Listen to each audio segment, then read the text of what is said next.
மார்கழி 14ஆம் நாள் திருப்பாவை பாசுரம் 14.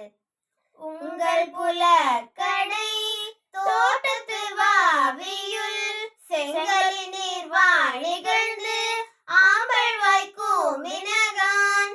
உங்கள் புல கடை தோட்டத்து வாவியுள் செங்கலி நீர் வாய் நிகழ்ந்து ஆம்பல் வாய்க்கும் மினகான்.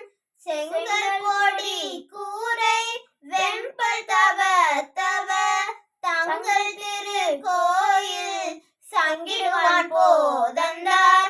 எங்களை முன்னம் எழுப்புவான் வாய் பேசும் நங்காய் எழுந்திராய் நானாதாய் நாவுடையாய். எங்கள்